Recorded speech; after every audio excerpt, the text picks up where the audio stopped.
विशाल प्रज्ञान सूत्ररूपे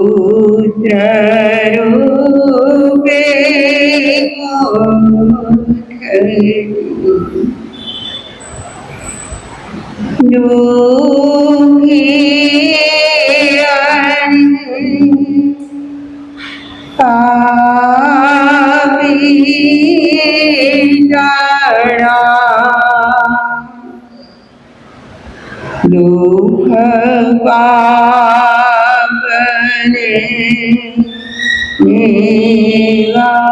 निवारती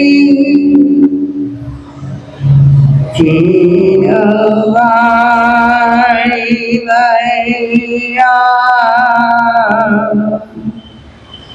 तुझ कृपा थाए मुझरी रामती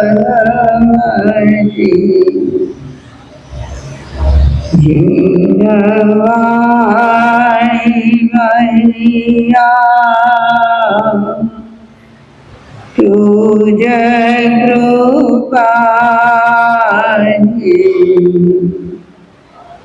थाए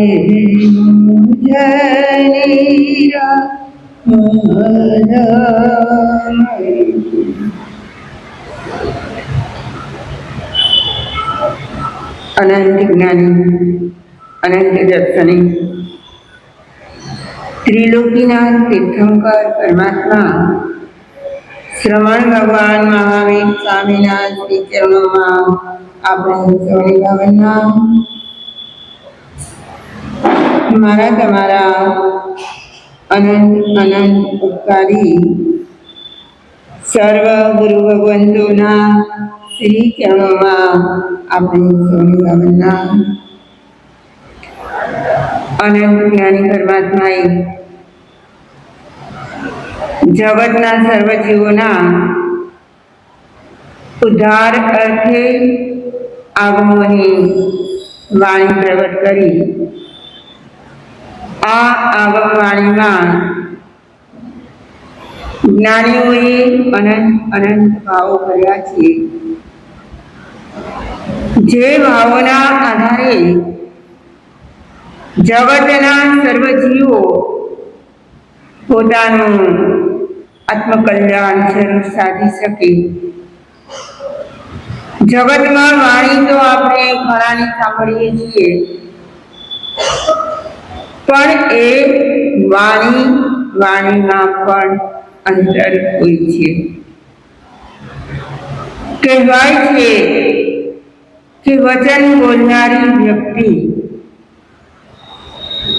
એમના પુણ્ય કેવા છે, વચન બોલનારી વ્યક્તિના પુણ્ય કેવા છે, એમનો પુરુષાર્થ કેવો છે, એમનું જ્ઞાન કેવું છે, આ બધા પ્રભાવકતાના કારણો છે।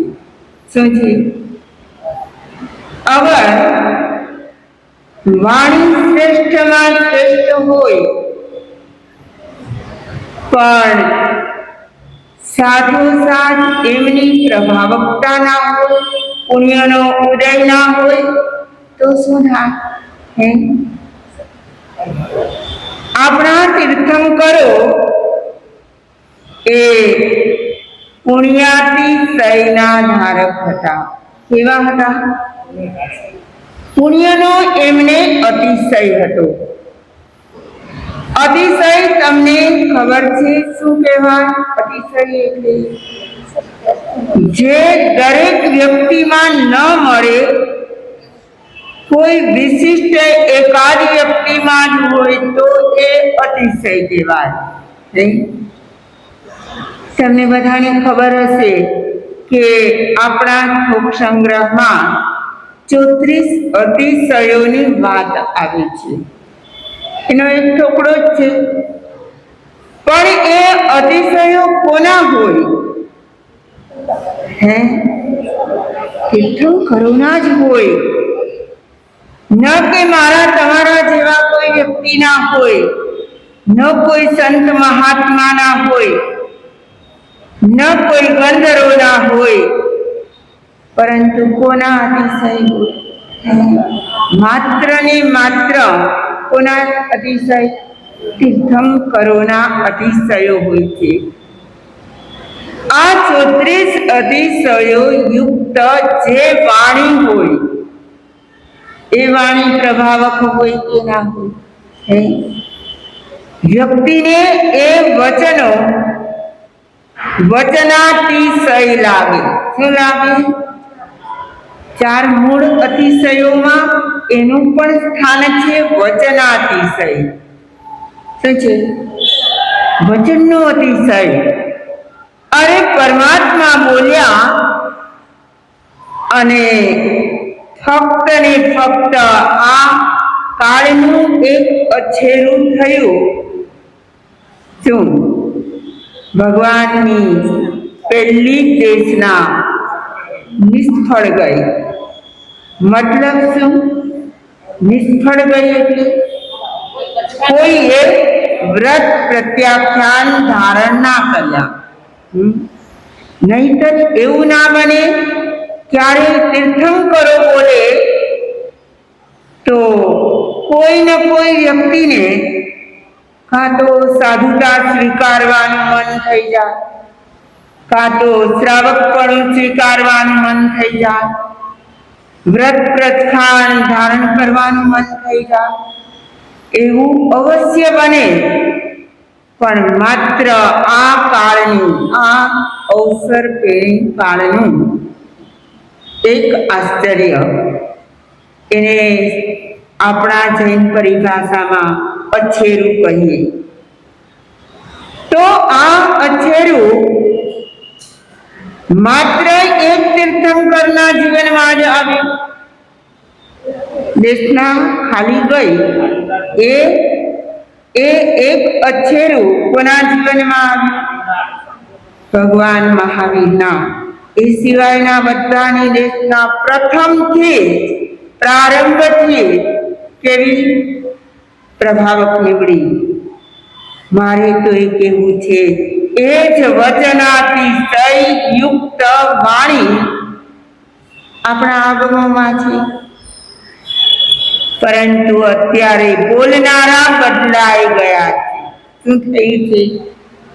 બોલનારા ભગવાન જે બોલ્યા એ જ શબ્દો કદાચ અમે પણ બોલીએ, પણ અમારો પ્રભાવ, અમારું પુણ્ય કામ કરે અને તે વખતે ભગવાન જ્યારે બોલતા હોય ત્યારે એમનું પુણ્ય અને એમની પ્રભાવકતા કામ કરે. મારે તો એ કહેવું છે કે દરેક આત્મા સક્ષમ છે, અનંત ગુણોનો ધારક છે. મારા કે પરમાત્માના આત્મામાં કે તમારા કે પરમાત્માના આત્મામાં તો કઈ ફરક નથી. ફરક શાનો છે? ફરક શાનો છે કે એ આત્માએ એટલો પુરુષાર્થ કર્યો કે જેના દ્વારા એમના 4 ઘાતી કર્મો ક્ષય થયા. કેટલા? 4 ઘાતી કર્મ. અને અઘાતી કર્મ તો પુરુષાર્થથી ક્યારેય દૂર થવાના જ નથી. શું? અઘાતી કર્મ એટલે નામ ગોત્ર વગેરે એ તો આપણા જે સ્થિતિ લઈને આવ્યા હોય એ પ્રમાણે સૌને ભોગવવી પડે. આપણો પુરુષાર્થ ક્યાં કામ લાગે? ઘાતી કર્મમાં જ આપણો પુરુષાર્થ કામ લાગે.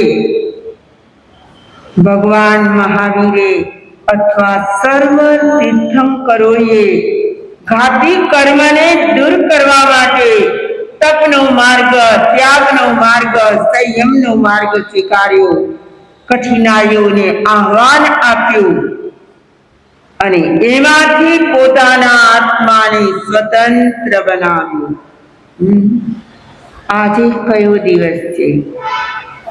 આજે સ્વાતંત્ર્ય દિન છે.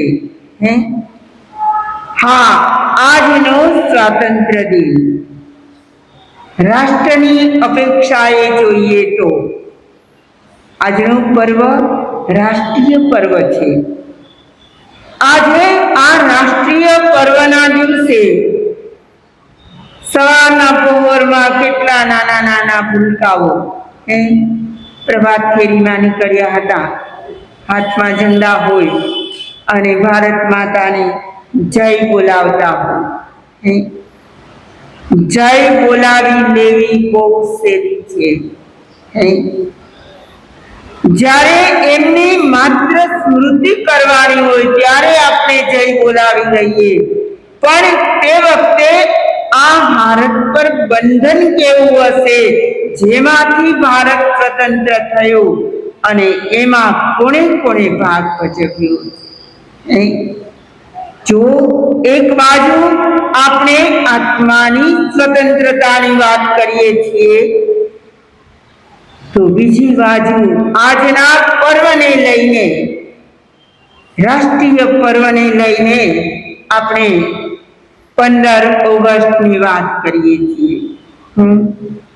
માત્ર ભારત માતાની જય બોલાવી લેવાથી કઈ આપણને સ્વતંત્રતા મળી નથી. આપણને વિચાર થાય કે કોઈ વસ્તુને અગર સ્વતંત્ર બનાવવું હોય તો એ ક્યારે બનાવવું પડે? જ્યારે એમના પર બંધન હોય. સ્વતંત્ર કોને થવું હોય? કંઈક ને કંઈક બંધન લાગે તો એમ થાય કે આના કરતા તો આપણે સ્વતંત્ર થઈ જઈએ. આપણા જીવન વ્યવહારમાં આવા કેટલાક પ્રસંગો બને કે જે પ્રસંગોમાં આપણને લાગતું હોય કે આપણી ઈચ્છા અનુસાર તો કંઈ જ થતું નથી. લાગે ને? આપણી ઈચ્છાનુસાર કરવા માટે લોકો શું કરે? પ્રયાસ કરે કે જે નડતર રૂપ છે, જે બંધન રૂપ છે, એને દૂર કરવાનો પ્રયાસ કરે. કાં તો એ પોતે એનાથી દૂર ખસી જાય અને કાં એ બંધનને દૂર કરે. ભારત પર કયું બંધન હતું? ભારત પર, આ વતન પર કોનું બંધન હતું? અંગ્રેજોનું. કોનું? અને અંગ્રેજો આવ્યા ક્યારે? એમણે બંધન નાખ્યા કયા? અને એ બંધનમાંથી મુક્તિ અપાવી કોણે?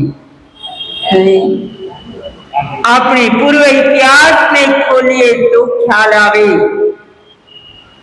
કે જ્યારે ભારત પર અંગ્રેજોનું અનુશાસન ન હતું ત્યારે અહીં કોનું રાજ્ય ચાલતું હતું? મોગલ બાદશાહોનું. કોનું? અને તે વખતના જહાંગીર નામના બાદશાહ રાજ્ય શાસન ચલાવતા હતા. બરાબર તે વખતે એક અંગ્રેજ, એક સાથે બધા નહોતા આવ્યા, એક અંગ્રેજ આવ્યો હતો. એ પણ કોઈ બીજા કારણ વસાત આવ્યો હતો અને એમને ખબર પડી જહાંગીરનું અનુશાસન ચાલે છે અને બરાબર એમને મળી શકે એવા સ્થાને જ એ આવ્યો અને આવતાની સાથે ખબર પડી કે જહાંગીરના એક દીકરી બીમાર છે અને એમને ઉપચારની જરૂર છે અને આવનાર પેલો થોમસરો એ કંઈક ઉપચાર જાણતો હશે અને રાજા સુધી વાત પહોંચાડી કે હું એનો ઉપચાર કરીશ. અને સન્માન સાથે રાજ્યસભામાં એમને લાવવામાં આવ્યો. જહાંગીરની પુત્રીને જે ઉપચારની જરૂર હતી એ ઉપચાર કર્યા દીકરીને સાજી સારી કરી દીધી. બાદશાહ ખુશ થઈ ગયા. તે મારી દીકરીને બરાબર સાજી કરી દીધી, એના બક્ષિસ રૂપે તારે જે જોઈએ તે માંગ. વ્યક્તિ કોણ હતું? અંગ્રેજ હતો. અને એમને બરાબર તક મળી ગઈ. એમણે કહ્યું કે જો તમે ખુશ થઈને મને કંઈક આપવા જ માંગતા હો તો મારા અંગ્રેજ ભાઈઓને ભારતમાં વેપાર કરવા માટે આવવાની પરવાનગી આપી દો. જો વેપારના બાને આવ્યા અને જહાંગીર તો ખુશ હતો, એનું જ અનુશાસન હતું, એટલે એમને પરવાનગી આપી અને અંગ્રેજો ભારતમાં પગ પેસારો કરી ગયા. માત્ર વેપાર ના કર્યો, એમણે અનુશાસન પોતાના હાથમાં લઈ લીધું. 1757 અને 58 નો ગાળો. ત્યારે અંગ્રેજો ભારતમાં આવ્યા અને ત્યાર પછી એમણે તુરંત ઈસ્ટ ઇન્ડિયા કંપનીની સ્થાપના કરી અને ભારતનું અનુશાસન પોતાના હાથમાં લઈ લીધું. હવે ભારત અને ભારતના નેતાઓ એ બંધનમાં આવી ગયા કે નહીં? એમને બધી જ પરવાનગી કોની લેવી પડી? અંગ્રેજોની લેવી પડે. આવી સ્થિતિમાં આપણા મહાત્મા ગાંધી, જવાહરલાલજી નહેરુ અને સુભાષચંદ્ર બોઝ, સરદાર વલ્લભભાઈ પટેલ, આવા તો કેટલા રાષ્ટ્ર નેતાઓ હતા જેમણે ધરખમ પુરુષાર્થ કરીને ભારતને સ્વતંત્ર કરવા માટેના પ્રયાસો કર્યા, ખૂબ ચળવળો કરી. એમના માટે કવિઓ અને લેખકોએ પણ મહાન કામો કર્યા. રક્ત ટપકતી સો જોડી સમરાંગણથી આવે. કોણે ગાયું? ઝવેરચંદ મેઘાણી. આવા એક નહીં અનેક કાવ્યો રચાયા અને એ કાવ્યોની લખવાની જે કલમ હતી, કલમ એટલે પેન, એમણે તલવારનું કામ કર્યું. ભારતના કેટલાય યુવાનો જાગ્યા અને અંગ્રેજો સામે એમણે ચળવળ ઉપાડી. માત્ર ભારત છોડી દો એટલું જ ના કહ્યું, પરંતુ કદાચ પોતાના પ્રાણનો ભોગ આપવો પડે તો આપવાને પણ તૈયાર થયા. કેટલાય તો ઇતિહાસમાં પાના ભર્યા છે. આપણે તો બોલીને કેટલું બોલવાના, પણ વીર સાવરકર જેવાએ પોતાના જિંદગીનો ભોગ આપીને પણ ભારત માતાને સ્વતંત્ર કરી છે. હા, આવી ચળવળો ઉપાડી અને ગાંધીજીના નેતૃત્વ હેઠળ આ સ્વતંત્રતાની ચળવળમાં અનેક લોકો જોડાયા. આપણા ઘાટકોપરના પણ કેટલાક લોકો કહે છે અમારા દાદા પણ આમાં જોડાયેલા હતા, અમારા પિતાશ્રીએ પણ આના માટે કામો કર્યા છે. તો મારે તો એ કહેવું છે કે સ્વતંત્રતા મેળવવા માટે બંધન તો કેવું એકદમ જલ્દી આવી ગયું. બંધન આવતા વાર નહીં લાગે, એમાંથી સ્વતંત્ર થવામાં જ વાર છે. આપણે કર્મ બંધન કરીએ છીએ, બાંધતા કેટલી વાર લાગે? અરે મનમાં ખરાબ કંઈક વિચારણા આવી અને કર્મ બંધાઈ જાય. લોકોને લાગે આ ભાઈ તો, આ બેન તો ધર્મ કરે છે, શાંતિથી આંખો બંધ કરીને નવકાર ગણતા હોય, પણ અંદરમાં શું ચાલતું હોય? ધમસાણ ચાલતી હોય, કેટલાય મનમાં વિચારો આવતા હોય. એ કદાચ ધ્યાન કરે તો પણ એ ધ્યાનમાં એમની સ્થિરતા ના આવે. માનવીને સતાવે વિચારો, ધ્યાન ક્યાંથી કરે એ વિચારો. શું કહે છે?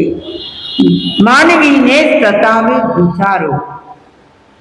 આપણે વિચારીએ, એક નૌકાર ગાડી ગણતા હોઈએ, ખબર છે કે 108 વાર નૌકાર બોલશું એટલે માળા પૂર્ણ થશે અને એનો મેળ આવી જ જવાનો. ખબર હોય કે ના હોય? મેળ તો આવી જાય ને. 108 નૌકાર તમે પૂર્ણ કરો તો મેળ તો સેજે સેજે એના ક્રમ પ્રમાણે આવી જવાનો છે. પણ તે છતાંય મનમાં કંઈક ઉતાવળ હોય તો આંખ ખોલીને માળા ઊંચી કરીને જોઈ લે કે હવે કેટલા મણકા બાકી રહ્યા. આવું કર્યું છે ક્યારે? આપણે પણ આવું ક્યારેક ક્યારેક ક્યારેક કર્યું હશે. ખબર છે ને 108 જ મણકા છે અને પછી જ મેળ આવશે. તમે લાખ ઉતાવળ કરશો તો પણ મેળ પેલા આવી જાય ખરું. અને છતાં પણ પેલા વિચારો એટલા જોરદાર હોય, મનમાં કંઈક યાદ આવી ગયું હોય, અરે આટલા વાગી ગયા, મારે તો પહોંચવાનું છે. અને પછી એ શું કરે? માળા તો ચાલુ રાખે, પણ શું કરે? એ મણકાને મેળ ક્યારે આવે છે ને મણકા ક્યારે પૂરા થાય છે એમાં લાગી જાય. એ માળા થાય કે ના થાય? તમને તો બધાને ખબર છે, તમારા ઘરમાં નાના નાના ભૂલકાઓ પણ હોય. એમને તમે પીપરમેન્ટ આપી, ચોકલેટ આપી અને એમણે મોઢામાં નાખી. ચગડતા ચગડતા એ જ્યારે પૂરી થશે ત્યારે એમને પોતાને ખબર તો પડી જશે ને હવે ચોકલેટ મોઢામાં નથી. અને તે છતાં એ તો બાળ ચેષ્ટા છે એટલે શું કરે? મોઢામાંથી બહાર કાઢીને જુએ કે હવે કેટલી બાકી રહી. આપણી ચેષ્ટામાં અને પેલા બાળકની ચેષ્ટામાં ફરક કેટલો પડ્યો? એટલો જ કે કઈ વધારે ઓછો? આપણે તો સમજદાર છીએ, આપણે તો અમુક ઉંમરે પહોંચેલા છીએ. અરે કેટલા પ્રવચનો આપણે સાંભળ્યા છે, કેટલા વાંચન કર્યા છે. અને છતાં પણ જો આપણું મન વ્યગ્ર થતું હોય તો એ વિચારો આપણને ધ્યાનમાં સ્થિર થવા દે ખરા? ન થવા દે. આપણે જો આવી સાધનામાં એકાગ્ર નહીં બનીએ તો આપણા કર્મો છૂટશે ક્યારે? અને સ્વતંત્રતા આત્માને મળશે ક્યારે? આપણે બે સ્વતંત્રતાને જોઈ રહ્યા છીએ. આજના પર્વને લઈને રાષ્ટ્રીય સ્વતંત્રતા મળી એની વાતો પણ કરીએ છીએ અને સાથોસાથ આપણા આત્માને સ્વતંત્ર બનાવવા માટેની પ્રેરણા પણ આમાંથી જ લઈએ છીએ. ગાંધીજીએ ચળવળમાં શબ્દ શું મૂક્યો છે? એમણે ચાની ચળવળ કરી હતી, ક્વિટ ઇન્ડિયા, શું બોલ્યા હતા ખાલી? ક્વિટ ઇન્ડિયાની ચળવળ, ભારત છોડો, બીજી કાંઈ વાત નહીં. અને એ ક્વિટ ઇન્ડિયા શબ્દના પણ પડઘા પડ્યા કે ના જરૂર પડ્યા.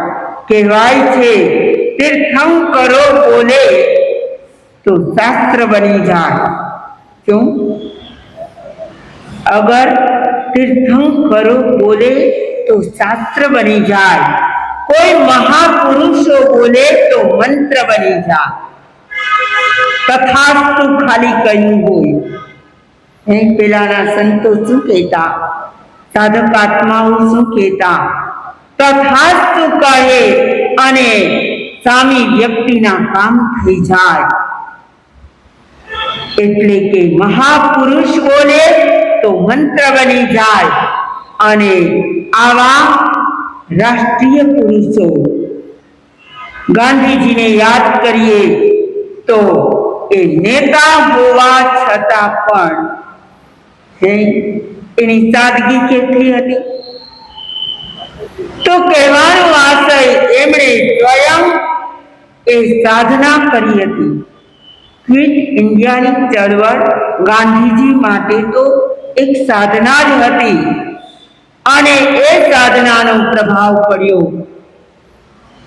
અને સામેથી એક અંગ્રેજ ઓફિસરે એકવાર કહી દીધું કે હવે આર્થિક અમે મૂંઝારો અનુભવીએ છીએ અને હવે અમારે ભારત છોડવું પડશે. આટલું કહ્યું ત્યાં થોડો પ્લસ પોઈન્ટ મળી ગયો અને ચળવળ જોરશોરથી ઉપડી. અને એ અંગ્રેજ ઓફિસરે જ નક્કી કરી દીધું કે 15 ઓગસ્ટ એ ભારત માટે સ્વતંત્રતાનો દિવસ છે. આજે કયો દિવસ છે? એ જ 15 ઓગસ્ટ છે. વર્ષો કેટલા વીતી ગયા? આપણને સ્વતંત્રતા મળ્યાને ન ભૂલતા હોઈએ તો 70 ઉપર વર્ષ વીતી ગયા. કેટલા? 79 વર્ષ વીતી ગયા. 79 78 પૂર્ણ થયા. 79માં આપણે શરૂ કરીએ છીએ આ સ્વાતંત્ર્ય દિનને. 79મો સ્વાતંત્ર્ય દિન કહી શકાય. આટલા વર્ષો વીતી ગયા. ભારત સ્વતંત્ર થઈ ગયું. જેમણે જેમણે મહેનત કરી, પુરુષાર્થ કર્યો ભારતને સ્વતંત્ર કરવા માટે, એમાંથી પણ કેટલા લોકો પરલોક સિધાવી ગયા હશે. અને ત્યાર પછી ભારતના જે સૈનિકો છે એ ભારતની સુરક્ષા કરી. કોણ કરે છે?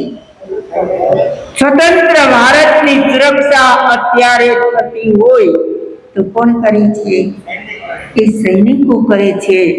એ બોર્ડર પર પોતાનું જીવન આખું સમર્પિત કરીને રાત દિવસ જોયા વિના ભારત માતાની સુરક્ષા કરી રહ્યા છે. અને એટલા જ માટે આપણે આપણા જ ઘરમાં, આપણા જ સ્થાનમાં રહીને આખી રાત તમારી સૈયા પર શાંતિથી ઊંઘી શકો છો. શાના કારણે ઊંઘી શકીએ?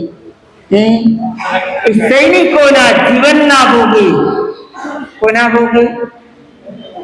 આપણે ક્યારેય વિચારતા નથી કે આપણી સુરક્ષા કોણ કરે છે.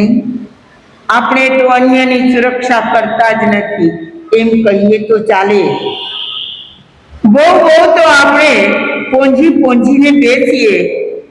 બહુ તો તમારા કિચનમાં તમે પોંજણી રાખી હોય અને ચૂલા કે ગેસને તમે પોંજી લેતા હો. બનવા જ વખતે પાણી ભરતી વખતે માટલું કોરું હોય તો કદાચ એને પણ પોંજી લેતા હો. પણ મનુષ્યોને બચાવવા માત્ર એક બેને નહીં, કોની સુરક્ષા કરવાની છે? 1,30,00,000 એટલા ભારતવાસીઓની સુરક્ષા થાય છે આજના દિને, જેમણે સ્વતંત્રતા આપણને અપાવી એવા સ્વાતંત્ર્ય સેનાનીઓને પણ આપણે સ્મરણપટમાં લાવીએ. અને એ સિવાય વર્તમાને જે આપણા સુરક્ષક છે, બોર્ડર પર આપણી પોતાના જાનના જોખમે સુરક્ષા કરે છે, એવા બધા અને એમાંથી શહીદ થયેલા કેટલા સૈનિકોએ પોતાના ઘર-બાર છોડીને, કેટલાકની વાતો આવે તો આપણી આંખમાં આંસુ આવી જાય કે હજુ તો નવપરિણીત હોય, ઘરે નવોના સ્ત્રીને રાખીને ગયા હોય, કેટલાકના ઘરે બાળકનો જન્મ થઈ ગયો હોય અને બાળક સાવ નાનો હોય, એને મૂકીને પણ ગયા હોય, ના ગયા હોય. ધન્ય છે એ સૈનિકોને, એમના ત્યાગને, એમના તપને, કે પોતાના જાનના ભોગે સુરક્ષા કરે છે. એવા કેટલાક સૈનિકો શહીદ થઈ ગયા છે અને પોતાના જીવનના ભોગે જેમણે કુટુંબનો પણ ભોગ આપ્યો છે. કુટુંબ પણ આનંદમાં હોય ખરું. જેના ઘરમાંથી કોઈ એક વ્યક્તિ માત્ર બહાર ગામ જાય, સૈનિક ના બન્યા હોય, ક્યાં જાય? બહાર ગામ જાય તો પણ ઘરના લોકો એનો વિચાર કરે કે ના કરે? પહોંચી ગયા કે નહીં? ક્યાં પહોંચ્યા? ક્યારે આવો છો? કેટલા સવાલ હોય. અને એ સવાલના જવાબ મળી જાય પછી પણ મનમાં એકદમ શાંતિ ક્યારે થાય? એ પોતાના ઘરે આવી જાય ને તો શાંતિ થાય. આ છે બધા લાગણીના સંબંધો. અને એ લાગણીને પણ ઠુકરાવીને, શું કરીને? લાગણીને પણ ઠુકરાવીને કોણ ગયા છે? આપણા સૈનિકો ગયા છે. અને એવા જ એક સૈનિકના નાનકડા બાળકને ધ્વજવંદનમાં ગયો હતો અને ધ્વજવંદન બધાએ કરી દીધું. પછી એમના જે ટીચર હતા એ ટીચરે નાના 7-8 વર્ષના બાળકો પૂછ્યું કે આપણા રાષ્ટ્રધ્વજમાં રંગ કેટલા છે? આપણા રાષ્ટ્રધ્વજમાં રંગ કેટલા છે? બધા જ એક અવાજે બોલી ઉઠ્યા, તિરંગો છે, આ તો તિરંગો છે. શું છે? 3 રંગ તો દેખાય છે, કેસરી, સફેદ અને લીલો. એક બાળક કહે છે કે ના ટીચર, આપણા રાષ્ટ્રધ્વજમાં 5 કલર છે. અરે બેસ, નીચે 5 કલર હોતા હશે. કોણ કહે છે? એના ટીચર કહે છે 5 રંગ ના હોય. ત્યારે કહે છે, અને બીજા બાળકો પણ હસવા માંડ્યા કે આ તો આપણે તિરંગા તરીકે તો ઓળખીએ છીએ. એને ખબર જ હોવી જોઈએ કે રાષ્ટ્રધ્વજમાં 3 જ રંગ હોય, એટલા માટે તો તિરંગો કહીએ છીએ. બધા એને હાસી મસ્કરી કરી, પણ બાળક મક્કમ છે. કહે છે ના ટીચર, હું તમને કહું છું રાષ્ટ્રધ્વજમાં 5 રંગ છે. તમે બધા આ વાતમાં સહમત છો કે નથી? પેલું બાળક મક્કમ કેમ છે? એ કહે છે કે ટીચર, મારા પપ્પા પણ સૈનિક હતા. મારા પપ્પા પણ સૈનિક હતા અને એ લડતમાં જ્યારે મૃત્યુ પામ્યા, શહીદ થયા, ત્યારે એના ડેડ બોડીને તિરંગામાં વિચારીને અમારા ઘરે લાવવામાં આવ્યા હતા. ત્યારે હું 5 વર્ષનો હતો. મેં બરાબર જોયું છે કે જળ કેસરી, સફેદ, લીલો તો હોય જ, એમાં ચક્ર બ્લુ કલરનું પણ હોય, એટલે ચોથો કલર, અને આખો તિરંગો લોહી લુહાણ થયેલો હતો, એટલે એ 5મો કલર. સમજી ગયા એ બાળકને શું થતું હશે? એમણે ક્યારે આટલી મક્કમતાથી કહી દીધું હશે કે તિરંગાના 5 રંગો હોય. એના ઘરે એ પ્રસંગ બનેલો, એના ઘરે એના પિતાનું શબ આવેલું. મારે તો એ કહેવું છે, આવા એક નહીં અનેક શહીદો થયા છે. એ દરેક શહીદોને આજે આપણે સ્વાતંત્ર્ય દિનના દિવસે શ્રદ્ધાંજલિ અર્પીએ. ભારત દેશ તરફથી, આખા રાષ્ટ્ર તરફથી એમને સલામી આપીએ અને એમના જીવનમાં એ બધાની સુરક્ષા કરીને ગયા. એમની પણ સુરક્ષા વારંવાર જ્યાં જાય ત્યાં થતી રહે અને એમના પરિવારની પણ સુરક્ષા થતી રહે એવી આજના દિને આપણે શુભ મંગલ ભાવના પણ ભાવીએ અને આજના સ્વાતંત્ર્ય દિને મારું કે તમારું આત્મા પણ આત્માની સ્વતંત્રતાને પણ વિચારી એને પ્રાપ્ત કરવા માટે જેમ પેલા શહીદોએ અને જેમ પેલા નેતાઓએ પોતાના જીવનના ભોગે આપણને સ્વતંત્રતા અપાવી, એમ આપણે પણ આપણા આત્માને સ્વતંત્રતા અપાવીએ તો આજનો સ્વાતંત્ર્ય દિન આપણે મનાવ્યો એ પણ સાર્થક થાય. વિશે આવો અવસર